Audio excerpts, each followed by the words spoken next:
Jamaah. Yeay. Oh jamaah. Yeay. Alhamdulillah. Lillah. Tepuk tangannya kita masih di Islam itu indah. Masya Allah, tabarakallah. Kita lanjutkan lagi ya bicara mengenai mimpi dan sihir ya. Ada pertanyaan nih untuk Ustadz Syam. Siap. Udah aku catet.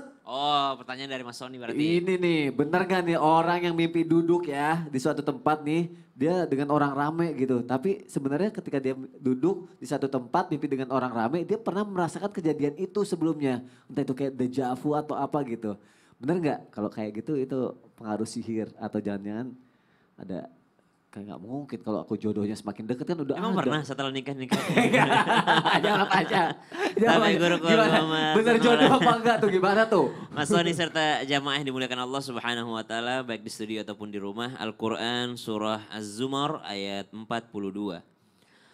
A'udzu billahi minasy syaithanir rajim. Allah. الله يتوفى الأنفس حين موتها والتي لم تمت في منامها فيمسك التي قضى عليها الموت ويرسل الأخرى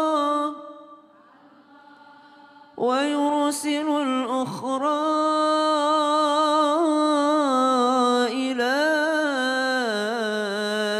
أجل مسمى إن في ذلك لآيات لقوم يتفكرون. Allah menggenggam ruh kita, manusia tersebut ketika dia tertidur dan Allah Subhanahu wa taala bebas membawa kemana ruh tersebut. Ruh yang diridhoi oleh Allah Subhanahu wa taala itulah yang dihantarkan oleh Allah ke tempat-tempat yang baik, ke tempat-tempat yang terindah.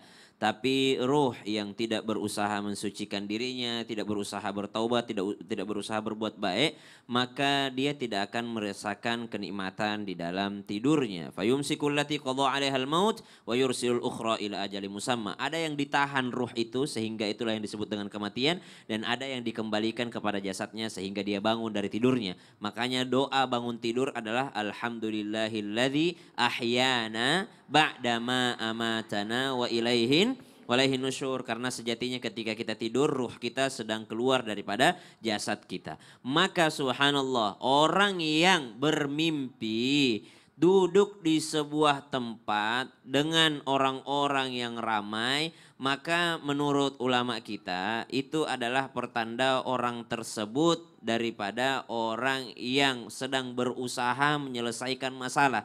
Jadi dia sedang ada beban, ada sebuah masalah yang sebentar lagi akan selesai masalah tersebut. Karena dia sedang duduk di sebuah tempat. Kemudian duduk ini ada yang beda-beda. Ada duduk di tempat sepi, ada yang duduk di tempat ramai. Tapi pada dasarnya kita diminta oleh ulama kita untuk senantiasa berhusnudzon dari apapun isyarat yang dikirimkan Allah Subhanahu wa taala yang ada pada mimpi kita. Itu yang pertama. Berarti kita pikirannya, oh saya punya masalah sebentar lagi selesai nih. Yang penting saya ada ikhtiar dan maksimal ikhtiar saya untuk menyelesaikan masalah tersebut. Terkait dengan jodoh tadi, apakah betul ternyata itu adalah pertanda bahwa jodohnya dekat? Berarti dia diminta oleh Allah Subhanahu wa taala agar lebih memaksimalkan lagi ikhtiarnya untuk mendekati daripada jodoh tersebut. Bukan berarti dengan pacaran, bukan. Berarti dia diminta untuk memperbaiki dirinya, mempersiapkan modalnya untuk menikah, mempersiapkan ilmu-ilmu pernikahan. Bukankah di dalam Al-Quran banyak sekali ayat tentang pernikahan? Maksudnya adalah salah satu hikmahnya adalah supaya kita banyak belajar ilmu tentang pernikahan itu sendiri. Banyak orang setelah menikah sudah tidak belajar lagi. Sebelum dan setelah menikah mesti belajar tentang ilmu pernikahan. Nah kalau dikatakan jodoh semakin dekat, nah itu bisa jadi jodoh semakin dekat, akan tetapi diminta agar ikhtiarnya lebih maksimal lagi, termasuk belajar untuk ilmu pernikahan itu sendiri gitu. Terima kasih. Pernah mimpi? Enggak. Hah? Enggak, tadi pertanyaan orang. Oh gitu, Cuma aku bacain aja. Mimpi lagi. Aduh, jangan ngomongin jodoh di depan itu dong. Ah, Virus aduh, nonton aduh. ntar tuh. Aduh, bahaya deh. Jamaah, lanjut ya. Aku kasih kesempatan nanya lagi ya. Yuk masuk lagi ke segmen Tanya Dong Ustadz. Kami semua tanya dong Ustadz. Aku sih penasaran sama ibu ini nih. Ibu mimpi dengar suara hewan. Harusnya ibu nanya dulu. Kamu apa? Kalau dia jawab kucing. Nah itu berarti ibu tandanya mau dimalingin. Coba berdiri deh, namanya siapa tadi? Saya lupa. Iya, saya Ica dari Majelis Taklim Safina Wah, ya. Allah. Safina Ujung Berung Bandung. Tepuk tangan dong dari Ya. Bandung Ujung Berung. Ya, Ulang lagi biar lebih jelas. Tadi mimpi hewan gimana tuh? Iya, saya sering kali mimpi hewan tuh ya. Tak konon katanya. Dengar suaranya ya tadi ya? Betul ya. Itu katanya badan kita nih dirasuki jin atau semacam sihir gitu kan. Masuk ke dalam tubuh kita. Oh gitu. Gimana itu Ustadz? Jangan-jangan. Jangan-jangan ada sihir Ustadz di Maulana, sini. gimana nih Ustadz Maulana? Ibu Iya. sekarang ibu jadi pengganggu. Karena mengganggu Mas Sony. Itu. Jadi gimana ini? Ya udah, Kasihkan dijawab. saja. Dijawab Gini, sama kalau Ustadz. begitu ibu duduk dulu. Siap. Tenang, tarik napas. Nah. Keluarkan dari bawah. Dari mulut. Dari mulut. Ya. Ini kan ditarik. Wow, Iya, silakan Ustadz. Izin Habib dan Ustaz Sam.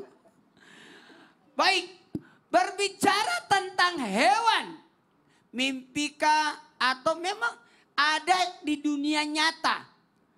Kelihatan ada hewan. Ingat ya, kalau jin menyerupai atau berwujud binatang, maka aneh. Kalau dia ular, dia besar tapi pendek. Atau sekalian kecil tapi panjang. Ya. Kalau sudah dibacakan doa, lalu dia menghilang, berarti itu jin. Tapi kalau sudah dibacakan doa tidak hilang-hilang, berarti ular beneran. Itu. Kemudian mohon izin tanpa melecehkan ataupun mengganggu ataupun menuduh dan sebagainya, sebaiknya kita mawas diri. Binatang itu juga pertanda adanya makhluk halus di dalam rumah. Cicak. Ya.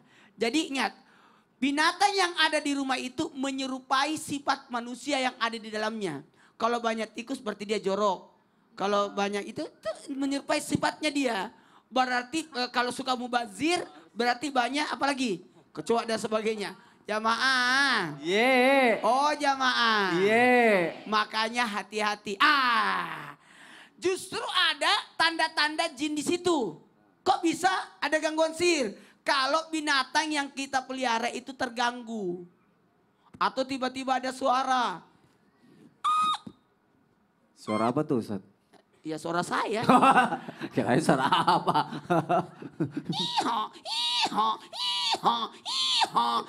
Itu suara apa? Keledai. Keledai. Ya.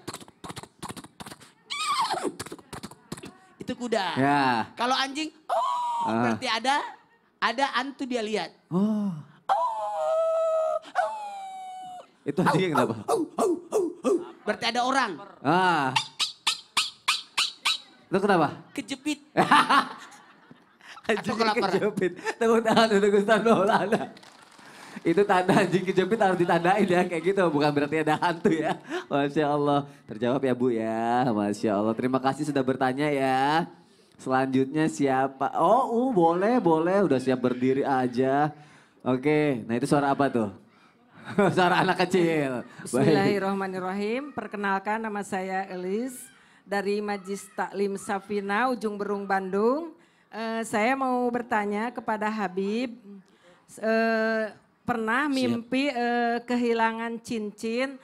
Katanya kalau mimpi kehilangan cincin itu pertanda rumah tangganya akan rusak atau retak gitu. Mohon penjelasannya. Terima kasih, boleh tepuk tangannya. Terima kasih sudah bertanya. Waalaikumsalam warahmatullahi wabarakatuh. Bener gak Bib? Kehilangan cincin rumah tangga retak Bib? Masya Mimpi Allah. seperti itu Bib, silakan Habib. Ibu ini dong ke toko material beli semen. Oh Kan itu retak. rumahnya yang retak. Hah? Rumahnya yang retak beda. Oh, beda. Beda rumah Baik. tangganya Bib. Bismillahirrahmanirrahim. Mimpi cincin hilang. Memang ada artinya yang mengatakan apa yang dikatakan oleh ibu bisa merusak pasangan. Tapi sebenarnya enggak gitu juga. Tadi juga sudah disampaikan oleh Ustaz Maulana, kita ini berhusnudzon. Makanya Nabi SAW itu beliau mengatakan khaslatani laisa fawqahuma minal khair husnudzon billah wa husnudzon li'ibadillah. Ada dua hal dalam diri manusia itu dia punya sifat ini bagus. Jadi manusia punya sifat dua ini di dalam dirinya itu sangat bagus. Apa yang pertama? Bersangka baik kepada Allah. Yang kedua, bersangka baik kepada umat manusia. Nah, bersangka baik kepada Allah Subhanahu wa taala kita mimpi. Mimpi itu bagus. Mau mimpinya bagaimana aja itu namanya ya bunga-bunga tidur dia. Jadi ketika kita mimpi cincin ya. Cincin, iya cincin. Cincin, Cincin, ya. Cincin, ya, Ah. cincin. Cincin Bang Hotman. Bukan ya? Jadi ketika dia mimpi cincinnya hilang. Ya. Mungkin kalau yang mimpinya laki-laki misalnya cincinnya hilang. Oh mungkin seperti kita bersangka baik kepada Allah. Oh mungkin selama ini jarang beliin cincin istrinya. Wah, Oh. langsung deh gitu kan. Atau misalnya istrinya yang mimpi cincinnya hilang. Oh mungkin minta ditambah cincinnya. Jadi jangan kepikiran terus habis mimpi misalnya. Oh ini mimpi cincin hilang. Katanya rumah tangga kita akan hancur. Ribut dia di situ. Ya, langsung berantem di situ. Ini gimana nih mimpi gini? Langsung bersangka buruk kepada suaminya atau suami yang bersangka buruk kepada istrinya. Nah ini tidak boleh. Makanya betul-betul memang kita di sini harus apapun yang Allah Subhanahu wa taala berikan ketika kita tidur ya. Diberikan penglihatan ketika kita tidur, tidak usah langsung mendetek Menjudge, Ya, Identifikasi. Aduh. Itu ada sisinya ya. Nah. Langsung oh ini negatif enggak. Kita bangun ya Allah, mudah-mudahan tidak terjadi apa-apa di dalam mimpi. Ya, mimpi ini hanya mimpi saja, tidak dijadikan di alam nyatanya dengan takwil-takwil yang ada. Apalagi sampai kita buka apa namanya itu Abon, Google buku Abon itu apa?